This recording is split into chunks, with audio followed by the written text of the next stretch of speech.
It's 1964, and the BBC, or Auntie Beeb as she was known, is already 45 years old. So far, she's given birth to one televisual child. And on April the 20th of that year, she was to find herself once again in labour. Do come on, Auntie Beeb. Stop making a fuss and push. The child was on its way, but what was it to be called? We have one television channel. Tonight, we launch a second. What on earth are we going to call it? Pipes in, pencils out. I've calculated that if we do indeed have two channels, then the current channel, BBC Television, should be known as BBC One. I've checked your calculations and they're correct. If the current channel equals BBC One, what does the new channel add up to? X to the power of minus 13. This new channel should be called BBC X to the power of minus 13. You blundered in your reduction of this fraction, you horrid little homosexual. X to the power of minus 13 cancelled out is 2. BBC 2. Can't we call it BBC Stalin? Are you a communist? This is the BBC. We're all communists, aren't we? Shh. So we're all agreed. BBC Two. Oh, that's better. 2. Cup of tea?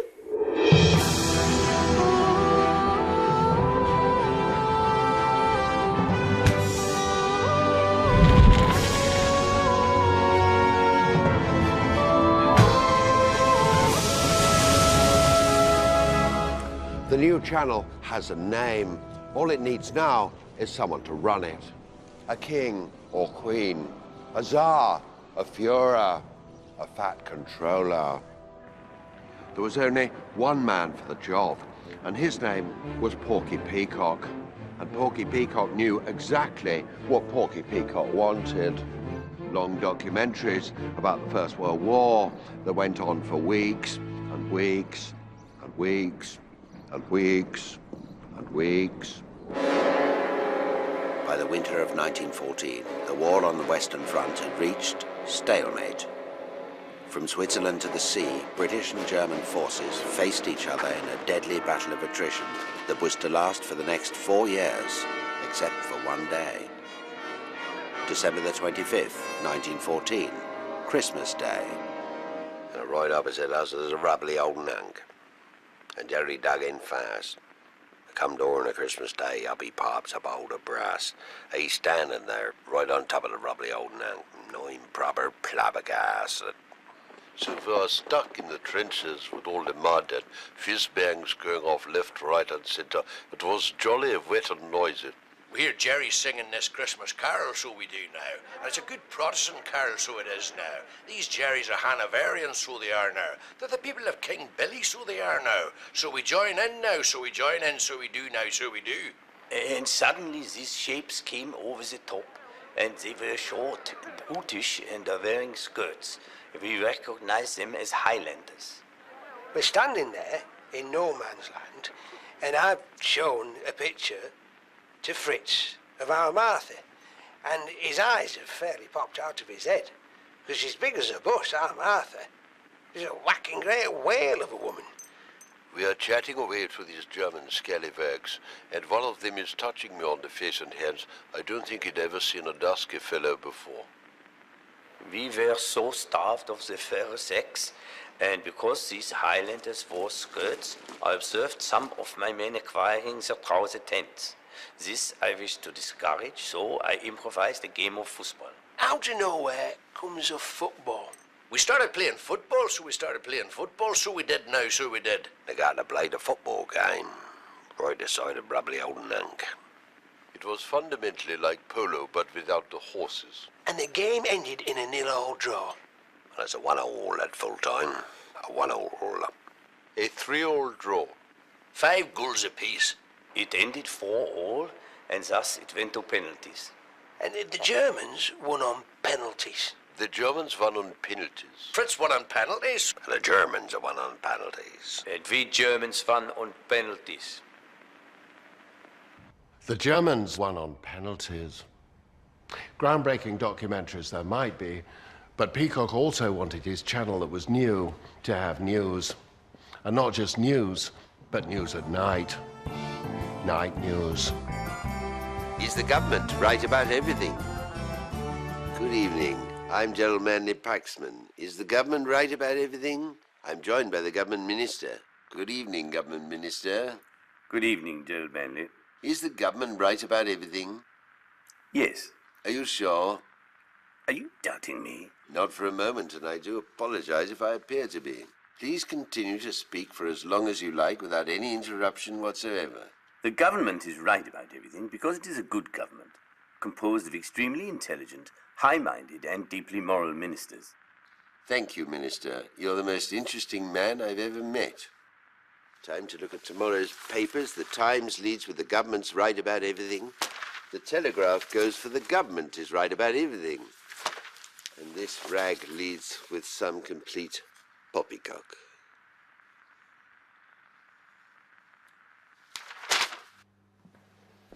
The new channel was, like its elder sibling, to be funded by the license fee. Freed from the pressures of the marketplace, it was to be very much BBC T00, BBC Two. But it still wanted to compete with commercial ITV, and compete it did dramatically. Well, the Forsyte saga was actually, to tell you the truth, I don't remember a great deal about it, but I was there. I'd had the wonderful idea of shooting the whole thing on a single camera with no editor. Now, I got the idea from drinking 3 bottles of wine one lunchtime at the BBC bar. Television history.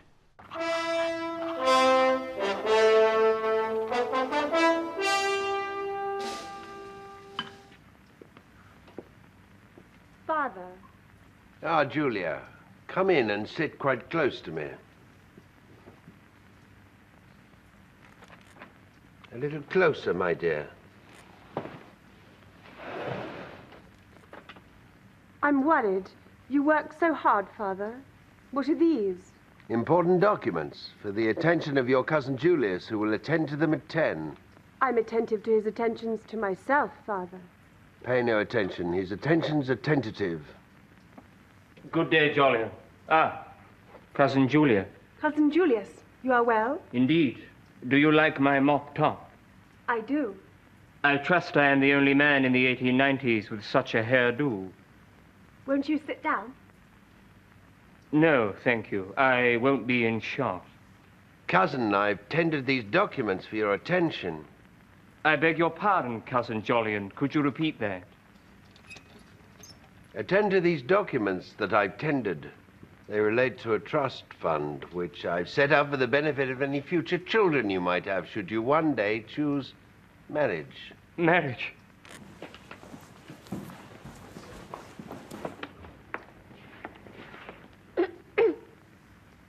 May I come in? Why, of course. Oh, worried I am. Very, very worried about everything. All I can do is worry, and I fear I shall die of worrying. Worry, worry, worry, endless days and nights of worry. I worry. All work and no play makes Jack a dull boy. Peacock wanted laughter on his channel, and not just laughter, but laughter from somewhere that hitherto no one at the BBC had ever dreamt there was laughter. Somewhere full of dread, dirt and depravity. The North.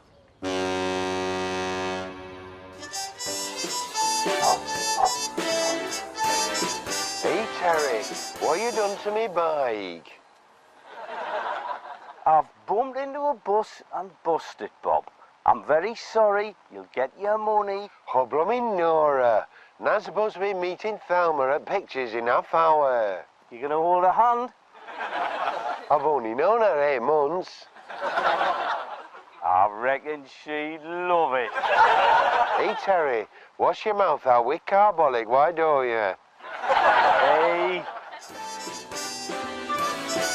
It was a wonderful show, absolutely super. It was one of those shows that was wonderful and super at the same time. Absolutely wonderful and totally super. Wonderful and super perhaps, but Southerners couldn't understand the Northern accents.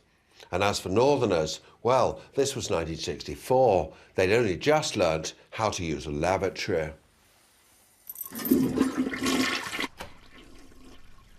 Education was still a Northerner's dream. ITV, yes. BBC Two. Ibargum, no. And this is a problem. Peacock appeared more Lord Reith than Lady Gaga. And this was the 60s, the generation of the baby boomers, or baby Gagas. Young people had been invented in 1957 by Mr. Elvis Presley, and here we were a decade later with only one programme for them, and that was Keep Still. Keep Still ran for 8 hours a day, every day of the week. One had to sit very still. If one moved at all, well... The clown was absolutely terrifying. He could talk without moving his mouth. Charlie's going to eat your face off. Keep Still was the end for Peacock. He was booted upstairs to BBC One. His replacement, David Attenborough. And for Attenborough, it was hello, good evening, and well, I'm here, let's get on with the job. Out went night news, in came naughty nighty news.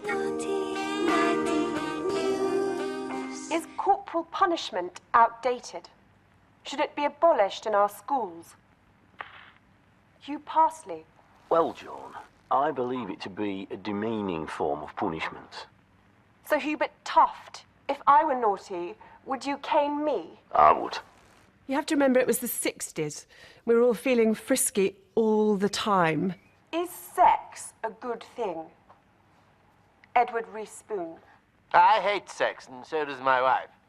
It's horrible and stupid. How about you, Donald Hairwave? I rather like sex. So do I. I'd like to have sex with you. So would I. It's the mid-60s, and television is about to get ugly. And your start of a 10, what is the theme tune to this show? Gruesome College, Cambridge. Bing dong dong. Very ugly. Welcome to Ask the Ugly Family. This week we say hello to our ugly family from Leicester. Hello? Hello. Hello. Hello. And dare I say it, our even uglier family from Norfolk. Hello. Hello. Hello. Hello. BBC Two wanted a slice of the ugly action. Hello. I'm Professor Bill Borderline Spectrum. And I'm Dr. Fiona Firmly Spectrum. Today, we are going to be looking at one of the most exciting things in the world. Kinetic energies and electroweak interactions of pheromones. Or, as we prefer to say, L bar gamma to the mu times the quantity I delta sub mu minus 1/2 g tau dot w sub mu minus 1/2 g prime yb sub mu times L plus R bar gamma to the mu times the quantity I delta sub mu minus 1/2 g prime yb sub mu times R.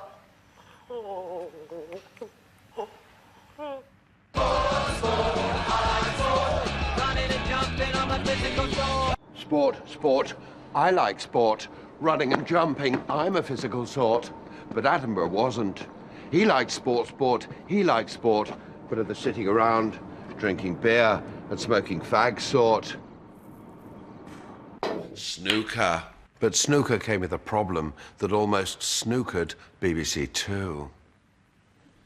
And in goes the darkish grey ball, nicely into the centre pocket. So here's the choice. The lightish grey ball into the bottom corner, or the darker light grey ball into the centre. Darker light grey ball into centre, narrowly missing the lighter darker light grey ball. For Attenborough, it couldn't carry on. On July the 1st, 1967, BBC Two got colourful. And so did snooker. Ray Spencer reacts by rubbing his upper lip. What a colourful character. What a tremendous personality. Now he's chuckled. Here comes the hurricane. Will it to be the yellow or the brown? He's gone for them both. Oops. What's he going to do with the white? Up it goes. What a super hit. What a great sequence of shots. Colour television brought with it endless possibilities for grand documentaries, and there was none more grand than Jacob Bronowski's epic series, The Pottering About of Man. I'm rather a long way away from you. Now I am much closer. Now you can observe with clarity the riot of beige, which is my jacket, shirt, and tie. Now I am on top of this hillock. How did I get here? It's a mystery. Now I am much, much closer, almost too close for comfort. When one thinks of David Attenborough, one thinks of animals dying. Buffalo. Zebras. Pythons. And Monty Pythons. After 3 series on BBC One, Attenborough brought them to his channel to bear witness to their televisual death throes. Hello. I'd like to buy one, please. I'm very sorry we haven't got any. Now, look here, miss. Is this going to be a very long sketch? Oh, yes. You see, I'd already been to see the BBC Two people, and I said I'm not going to do any more Monty Python, and because I'm much, much funnier than all the others and much, much more popular, you better cancel it. And they said, John, we disagree. I mean, the arrogance of these people. So, just how long is this sketch going to be, then? Very long indeed. I think when it's eventually ended, we'll continue to reprise it throughout the rest of the show. Oh, cool. Before reviving it every decade for the next half century. Oh, cool. When it is definitely past its sell-by date. Oh, cool. When it is a dead sketch. Oh, cool. When it is pushing up daisies. Oh, cool. No, sorry, I like that bit. Do carry on. When it has shuffled off this mortal coil. Oh, that was brilliant. When it has run down the curtain and joined the choir invisible. I never wanted to do this in the first place. I wanted to be a travel show presenter. It was the end of Python. Palin wanted to travel the world. Oh, put on a linen clothing and hang around in bazaars. Hang around in bazaars? John Cheeshop's sketch yearned for more sophisticated comedy. Come here, you stupid racial stereotype. I'm from Barcelona. I know nothing. Sorry about that. And the only female Python, Sherry Jones, Oh, gonna bash your brains out! had a sex change and became a man. They put these testicles where my vagina used to be, and rather a small cock. It's the 1970s, and time for the new channel to get serious, dramatically serious, about drama. I remember very, very clearly that I was pissed the whole time. Don't remember anything. But I was there. As I commissioned a high-quality classical piece, and for that I required the best classical lecturers in the country. And I saw Ian McKellen, he was a lovely boy, but he just wasn't right. And I saw Alan Rickman, and he was a lovely, lovely boy, but he just wasn't right. And I saw Derek Jacobi, and I thought, what a lovely boy. Lovely, lovely, lovely boy. We had this wonderful chap playing Caesar. What was his name again? Lionel Lovely, Simon Super. No, Brian Blessed. I was there. The result of this collaboration? One Clavdivs. One Clavdivs? One Clavdivs.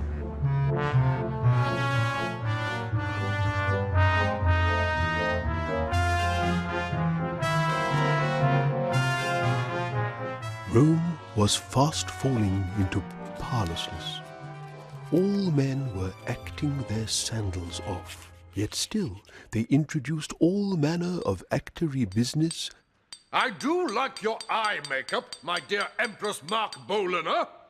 It is predicted by the high priests of Jupiter that one day all girls shall have makeup like this in the 1970s, on top of the pups. It suits you merrily, merrily. Father, I come to warn you of my brother, BAFTA's nomination. Now, I will not hear of it. BAFTA's nomination is a fine boy. trained by Rardus in all things flourishing. My brother schemes behind your back. He will poison you and put me to the slaughter and claim Rome as his own.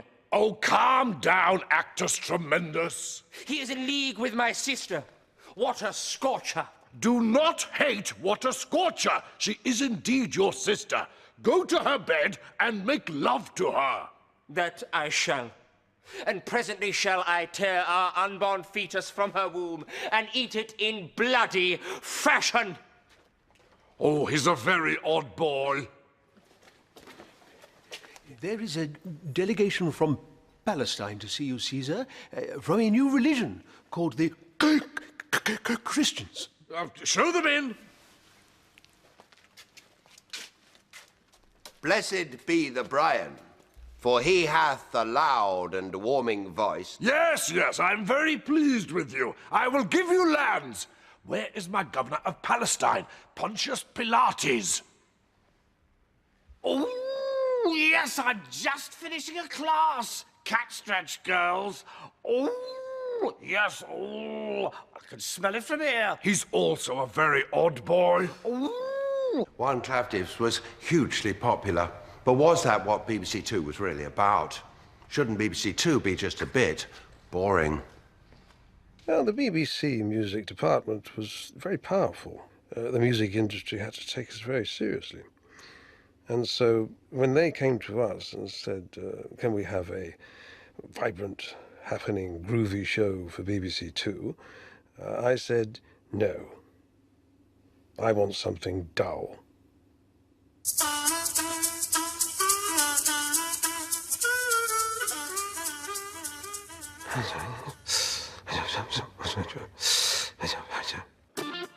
My highlight was when the lead guitarist of the prog rock group Eon died on stage of boredom.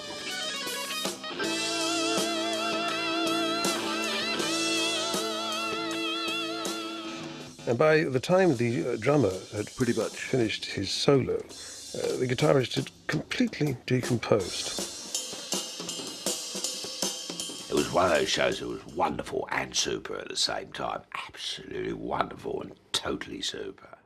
As the 70s wore on, rumours of a culture of sexual depravity at Television Centre began to circulate. It was decided to tackle this potential time bomb head-on primetime BBC Two. Hello and welcome to a show which could quite easily be called Would I Lie to You? Will soon be known as Call My Bluff and is currently entitled Speech Impediment, and we like it that way. And our first word is paedophile. Frank, what is a paedophile? Well, a paedophile. Frank thinks it's a type of chocolate bar made of nuts and fruit. Is he right, Patrick?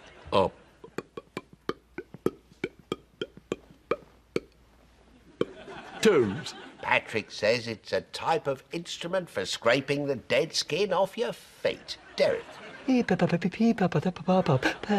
Or is it, as Derek suggests, a ceremonial dress worn by German women on Maundy Thursday? And the answer is... well, you're all wrong, because there's no such thing as a paedophile. Britain was changing. There was strife, unemployment, and nationwide grumpiness. And BBC Two drama was to reflect the new Puritanism. I wanted to make a drama about the poor, darling northern working classes who've been thrown onto the dole by Margaret Thatcher. And I couldn't find a single person from Oxford or Cambridge in the BBC bar who was prepared to write it. Man Alive happened to be making a documentary at the time about how marvellous I was, which I'd commissioned, when this chap burst into my office. All right, mate. Hey, go on, give us a job, mate. I can write that drama. Go on, give us a job, mate. Give us a job. Were you at Oxford or Cambridge? He was a funny, angry little creature. I rather liked him. He was a lovely boy. I'm nothing, Beryl. My life is nothing. Oh, yeah, great joke, God. Here's Michael, he's nothing. You've done your best, Michael. What more can you do? Nothing. Me best's nothing. When I'm dead, you know what me gravestone's going to say? Here lies none. Dust to dust, None to none. And you know why, Beryl? You want to know why? Sir Michael! Because I haven't got a catchphrase. And without a catchphrase, you're nothing and Maggie Thatcher's broken Britain. What you doing, Michael? Sitting on the settee, eh? I could do that. Gives you a job sitting on the settee, eh? Hey, not now, Yosse. Gives you a job, Beryl. All right, Yosse, calm down. Calm down. Calm down. Calm down. All right, calm down. Hey, calm down. All right. Boys from the Black stuff was the right stuff for the viewer, but the wrong stuff for the Conservative government. It was furious.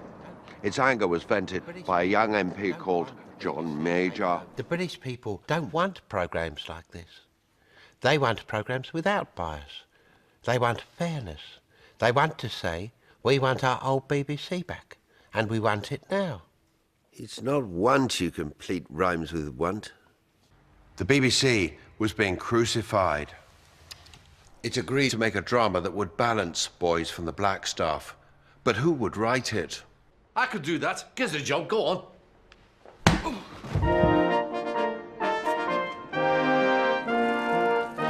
Hey, all right, Michael.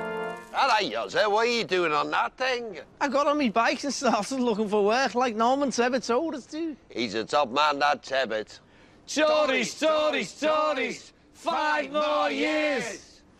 Hey, have you seen Sid? I have. He told me the good old Tories and Maggie Thatcher are privatising British gas. I fucking love the Tories. I've gone and got myself some shares. Giz a hob. Come on, giz a hob, eh? All right, come hey, on. Come on, giz a hob, eh?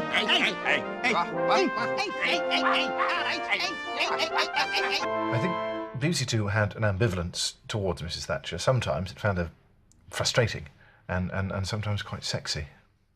And I said to Tonight on 40 Minutes, Margaret Thatcher, is she sexy? He used good morning, John. Goose fat. And he said, I know, madam. Margaret was never the easiest person to get on with in Cabinet, but there was something about her. We remember Geoffrey coming to see us one day with a policy that we didn't much care for. And I said, please, Margaret. And we said, no, Geoffrey, no. She was a very sexy woman. I remember going to her. And we remember Nigel came to see us, and he said, you must, Prime Minister, I insist. I was very insistent. And we said, no, Nigel, no. I said, Margaret, please. And we said, no, Geoffrey, no. I said, Margaret, please listen.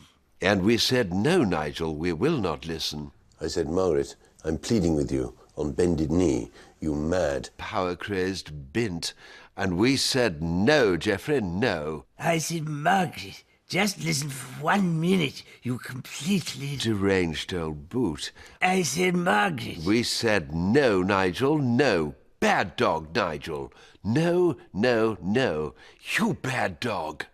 And I found myself on all fours in front of her, and she literally trampled me on foot. And we remember very clearly that Nigel was very cross. It was really quite erotic. But life under the Tories wasn't all doom and gloom. There was also fun to be had. You ask him what he's doing. Give it that. I'd like to buy a dead parrot, please. I don't want to be a shopkeeper. I want to be a travel host. Comedy is an incredibly serious business. Anyone who tells you otherwise simply isn't taking it seriously enough. Rowan Atkinson's probably the most serious person who's ever been born, ergo he's the funniest. Lump. I think it's fair to say that every single word that Rowan says is funny. Hooligan. Nubble. Waste paper basket.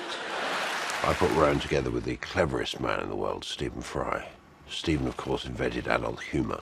Thumb chums and willy biscuits. Ladies' wee-wees and poo-poos. Gentlemen's diarrhea.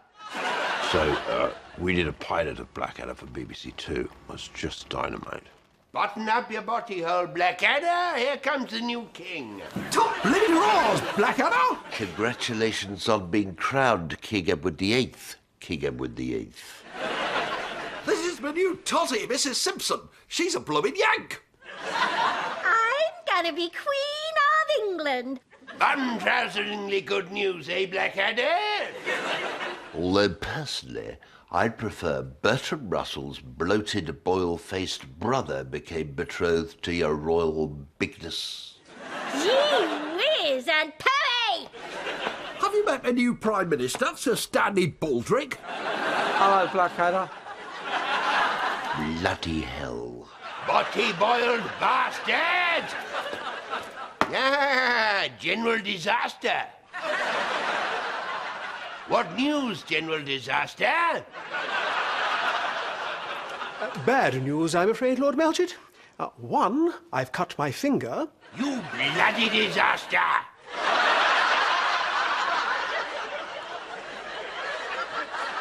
And two, Hitler has invaded the Rhineland. Top bloody hurrahs and all that. Hey! Bum. All the dash and big bugger burps, Blackadder. It was a wonderful show. Absolutely super. It was one of those shows that was wonderful and super at the same time.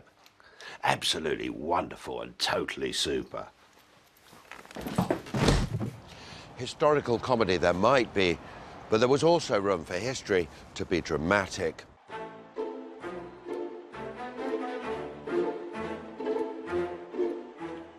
It's snowing again. It's always snowing in Moscow at this time of year. I can see Comrade Milinkova down by the statue of me. She's a widow, Comrade Milinkova. Her husband died of natural causes, which is not at all natural in Moscow at the moment, if you get me drift. I can't seem to stop having people bumped off. I call it me urge to purge. Here comes trouble. Comrade Jim Broad-Bentovich. Hello, Stalin. How are you? Very well, thank you. Yep. How's the 5-year plan going? I'm afraid it's failed, so I suppose that's curtains for me. Well, you can have these ones if you like. Very kind of you. I thought I might go for chintz. It's nice and cheery. What do you think? They're brightening the place up a bit, weren't they, Stalin? I'm having him shot later. It's a shame, really. He's a nice man. Now history began to happen before our very eyes. The Cold War ended. The wall came down, and for BBC Two, trouble was brewing in not 1, 2, 3, but 4 form. The new channel was young, anti-establishment, and it wanted to shaft BBC Two up the arse. It was time to change or be buggered. And change came in the form of a new controller, and his name was Yentob.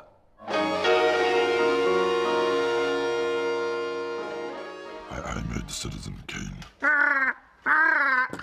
Orson, oh, Orson, Yentob, Orson, friend.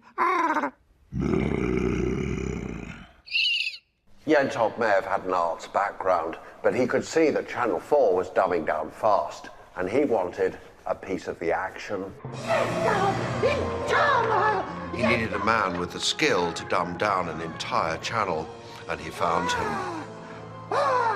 Albus Dumbledore. Yentob, see salvation. These red leather seats are really quite cosseting. Be vulgar, Jeremy. Be Mockney. Oh my God.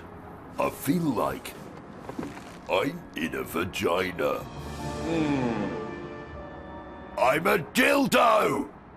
Yentl brought his ghastly new head of comedy, Paul someone, who was a horrid little man. I didn't want all that elitist Oxbridge crap. I wanted alternative comedy, edgy comedy full of edge and edginess by ordinary working-class, middle-class people who'd failed to get into Oxbridge. Oh,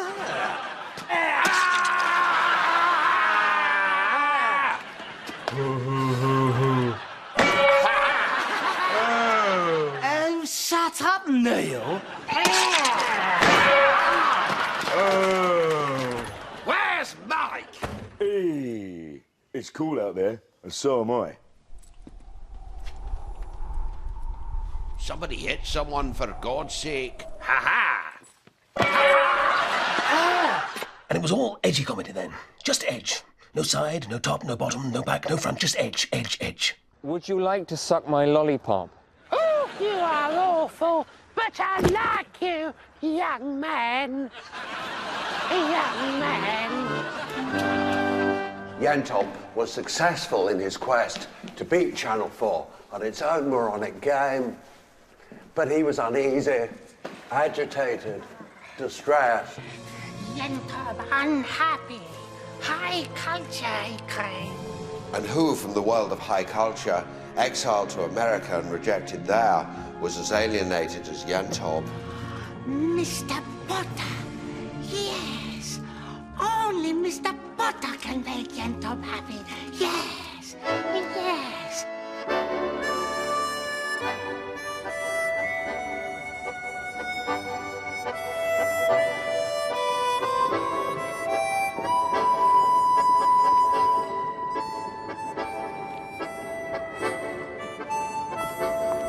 He's the one. Yes, him. I choose him.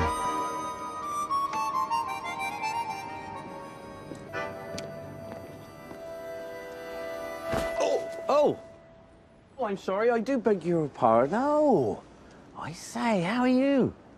Do I? Yes, last week, you remember? Yes, of course. And now it's today. So you must be on your way too? The rehearsals. Yes, for the play, isn't it? The television play. Yes, the one that I wrote. I'll come with you. Come along. Are we still rehearsing in the... The hospital? Yes. Yes. Stop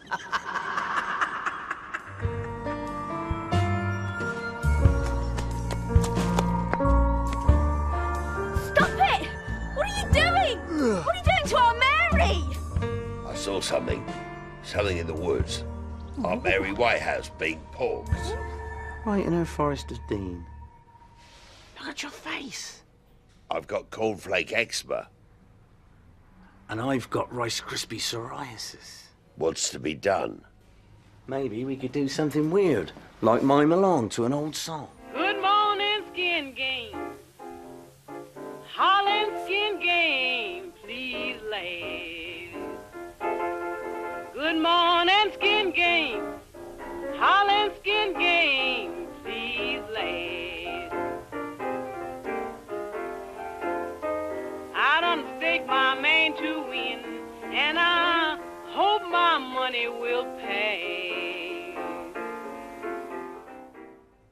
Well, that didn't work, did it, Potter?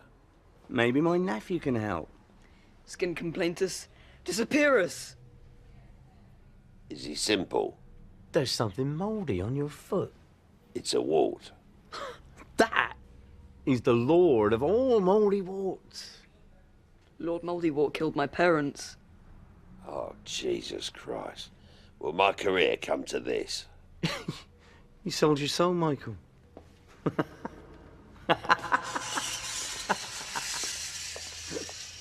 Right, Mr. Sing-Song. It's time for me to grease up your winky.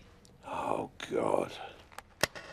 I had absolutely no idea what was going on at the time, but it was bloody marvellous. Yentop had done all he could for the channel. It was time for him to move on. The new controller was his disciple, Michael Jackson. What kind of programs do you want to commission? What about current affairs? I want a sketch show that's very, very fast. This week, I have been mostly in Harry Potter.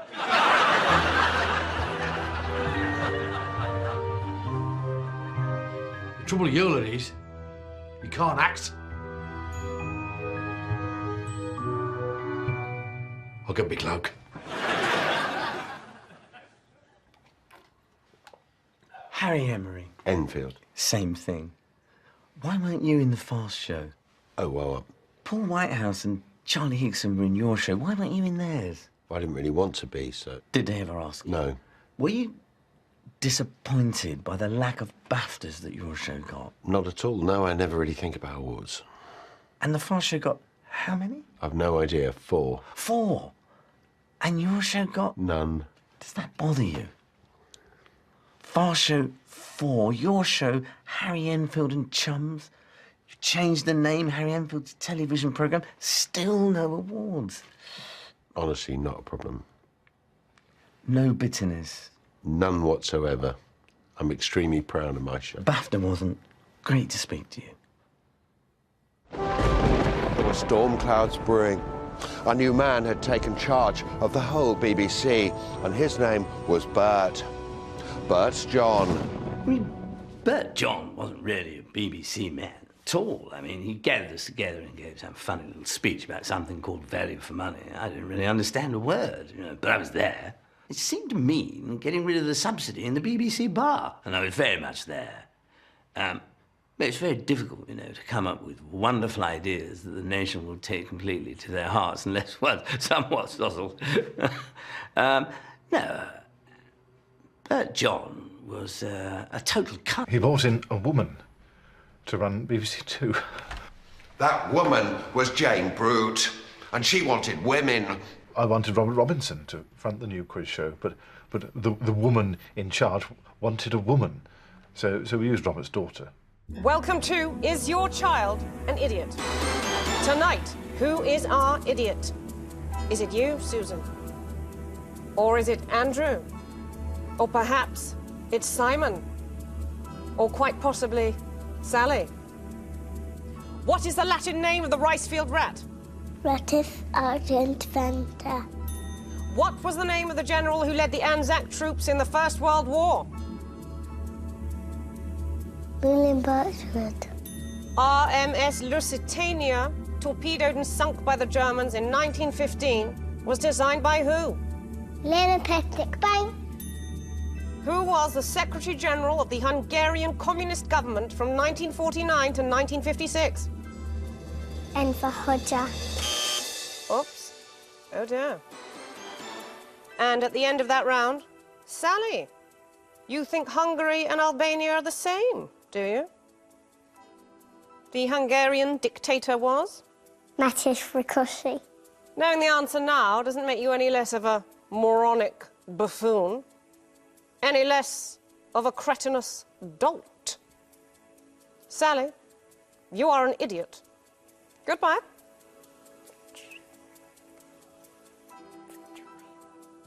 A new decade dawned with comedy, with Dawn.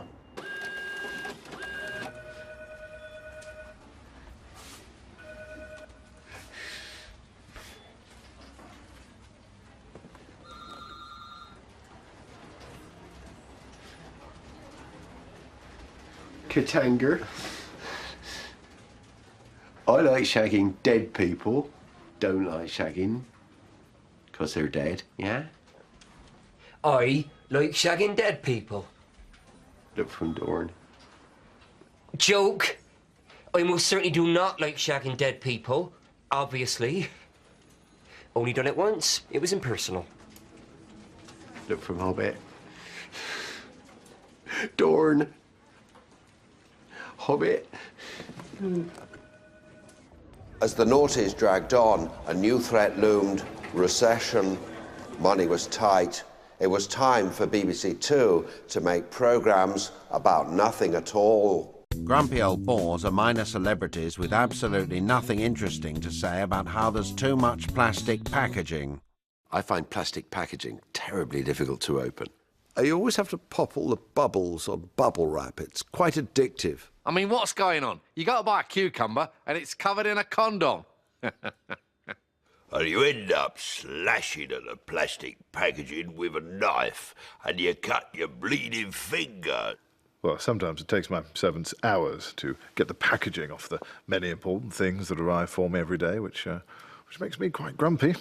I mean, all this plastic packaging is a pain in the arse, isn't it? Grumpy old bores will say obvious things about anything for the money. Now talk about reading glasses. They make you look like you got 4 eyes. What's wrong with contact lenses? Contact lenses. They're so hard to get in your eyes. Laser surgery's the thing. And just when you've had enough of grumpy old bores, they bring on grumpy old bags. I mean, why do we even need this World Wide Web anyway? And they won't even take money on the buses anymore. You have to have a scallop card, is it? And my grandson, he's always messing If around. BBC Two was hitting the depths, it didn't want you to think so. In came a late-night arts show. It was to be more of a pseudo-intellectual snack than a delicious Donish dinner. It was dark, bitter, and thinly spread. Smarm night. Hello, I'm Mark Egghead. This week, The X Factor. Simon Cowell et al. David Ponce. Well, I've never actually the X Factor. I've never Simon Cowell, and I've certainly never Louis Walsh. Yeah, it's a solid Please, let me finish, and I hope that I'm spared any more of this lamentable Well, the minor, it's... Paul Pauling. Betrayal, working class, bread and dripping, Ian Curtis, Prince of Fate. Tom Pauling. Well, I rather liked it. But surely, Sharon Osbourne and Louis Walsh.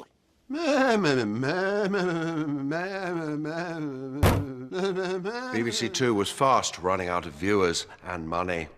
To solve this problem would take all the brainiest brains of the BBC's brightest brains. This channel needs stars. Stars cost money. We need stars that don't cost money. Pipes in, pencils out. I have the solution. Ordinary people. Psst. Are you still a communist? No. Nor am I. I still am. That's because you're a horrid little homosexual. Gentlemen, I have calculated that a famous person plus money equals a star. I've checked your calculation, it's correct. I have also calculated that a star is greater than an ordinary person. If you take away money, you have to cancel out the star. But you're left with a famous person who is greater than an ordinary person.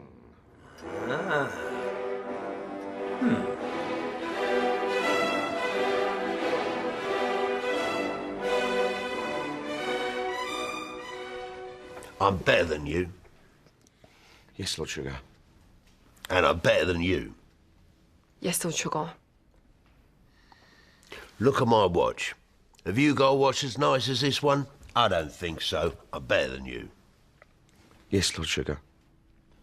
You haven't even got a watch. I'm better than you. Yes, Lord Sugar. I earn more money every year than you'll earn in your lives. Because I'm better than you, Yes, Lord Sugar. and I'm better than you. In due respect, Lord Sugar, I feel in my gut of guts that I could be nearly as good as you, but she's holding me back. Oh, do you now? Well, let me tell you, sonny Jim boy with a lot of glue in your hair, you'll never be as good as me, 'cause I'm better than you. Yes, Lord Sugar. And I'm better than you. Oh, yes, Lord Sugar. Now get out. Thank you very much, Lord Sugar.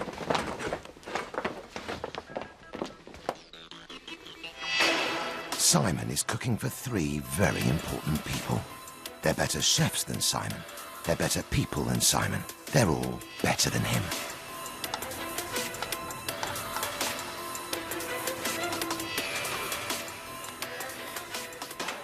You've got 5 minutes, Simon, and the clock's ticking. Which means you've only got 2 minutes.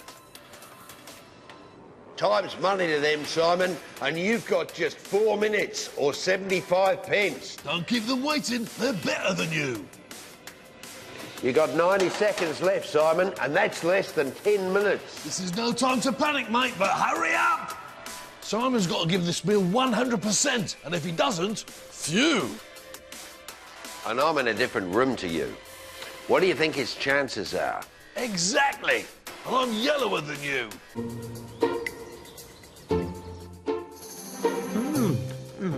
They do look absolutely marvellous. Not a hint of a soggy bottom. What a clever little ordinary person you are. Wouldn't I make a wonderful queen? And I'm better than you. 50 years ago, this cathedral of programme making brought joy to the great unwashed. I like television. I like Bruce Forsyth. I like Doctor Who. I like Coronation Street. How different television looks today. I like Bruce Forsyth. I like Doctor Who. I like Coronation Street. BBC Two's contribution has been immeasurable. I think the best show was entirely my idea, made up entirely of live bands, presented by Jules Holland, and I cannot understand why it didn't work. Ladies and gentlemen, a very warm welcome to Earlier with me, Jules Holland, the only breakfast show, of course, with all live bands. And what a treat, Jeff Beck. Jeff, perhaps if I could prod you awake, little poke there. No, but never mind, because in reserve it's klaxons, that's right. And no definite signs of life, but never mind. It's live TV. We move on. Round here in a great suite reminiscent of the Mississippi, of course, the Mississippi Delta, birthplace of the blues too, the wonderful, charming and wide awake Damon Albarn. Go away. I'll keep that thought uppermost in my mind, and as I come round here, I can see in the gloom a friend of the show over in the corner of the studio, Roland Riveron. But first, we must traverse the sleeping Chrissy Hind, ladies and gentlemen. So I'm going to move here. Come along, and a joy of joys. Who's this here? It's Roland Riveron, ladies and gentlemen. Hootenanny. Yeah, and that, yes. And I see that you've brought your dog, Rover Riveron. Rover Riveron, ladies and gentlemen. Now, what type of dog is Rover Riveron, Roland Riveron? He's a Yorkshire Terrier, Jules. Well, that is quite fascinating and really much more reminiscent of breakfast television. Thank you very much. I think in drama, I'm most excited about our new Scandinavian series and the director of The Killing.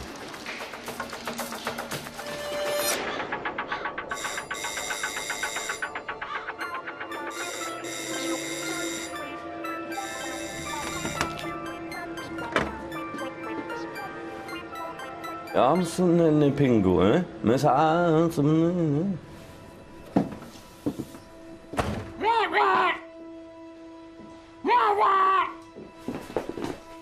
Har väl laven där tack och lov för den där pingo.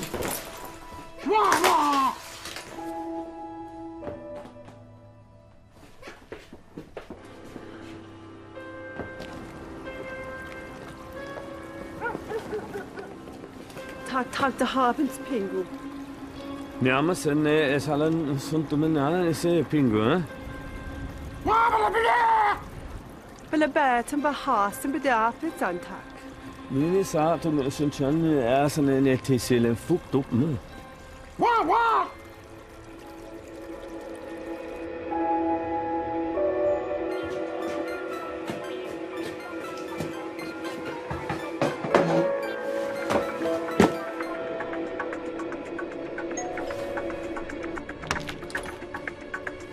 Kanske det på picko.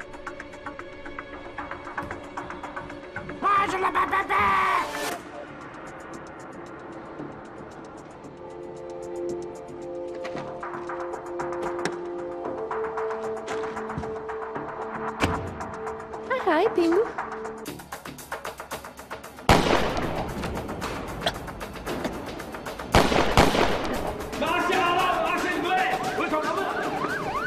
Tack du hart pingo. Lägen Mädchen hasen der pingo. Då har jag med höra då har jag med henne här.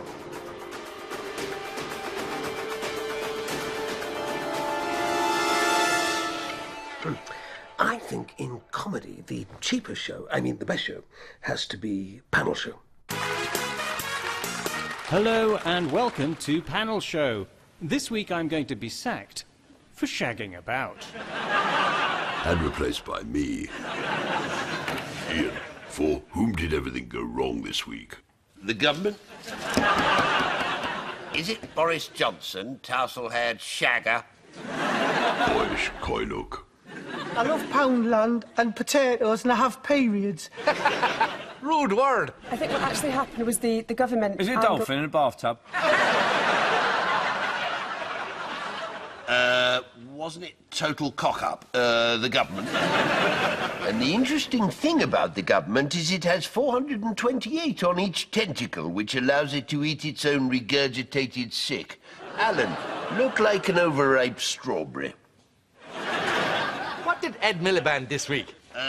Ed Miliband, total cock-up. I think what actually happened was Ed Miliband bad misjudgment, which was amusing. Is it a dolphin in a bathtub? Russell, oh my God, the Daily Mail. Oh my God, the Daily Mail. Oh my God, the Daily Mail. Oh God, yeah, the Daily Mail.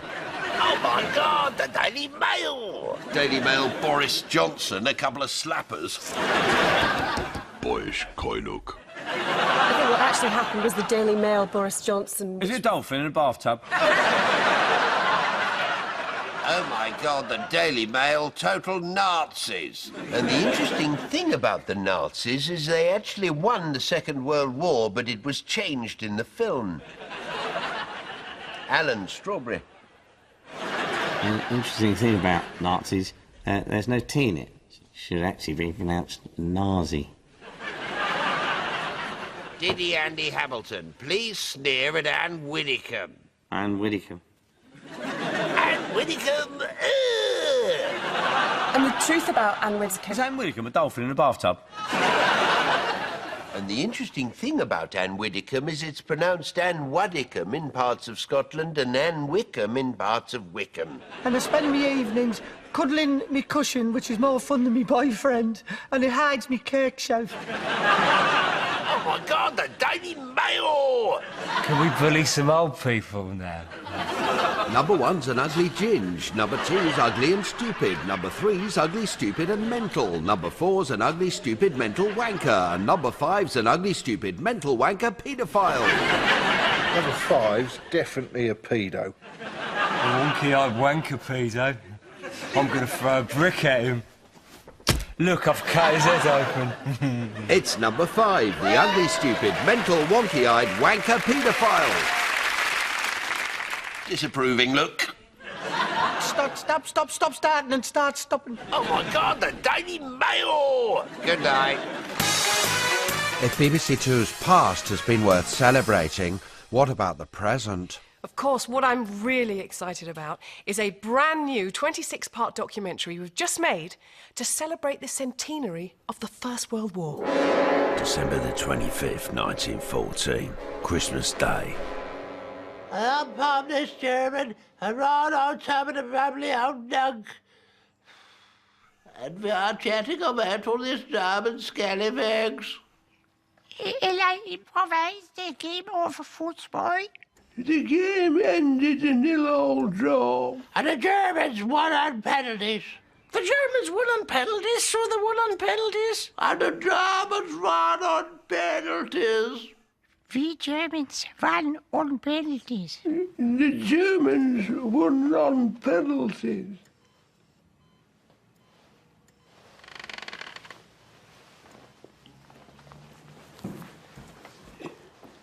I've got wandering hands.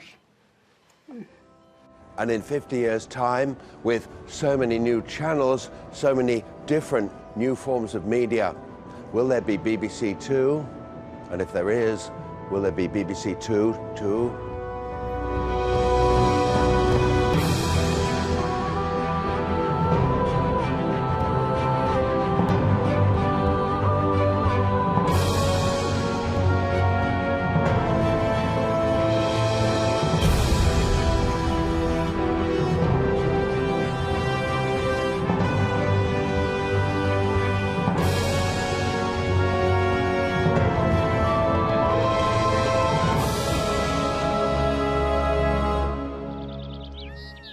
Johnny and I married a decade or so after he directed me in the show, and we still like to keep the spark alive for up to 8 hours a day.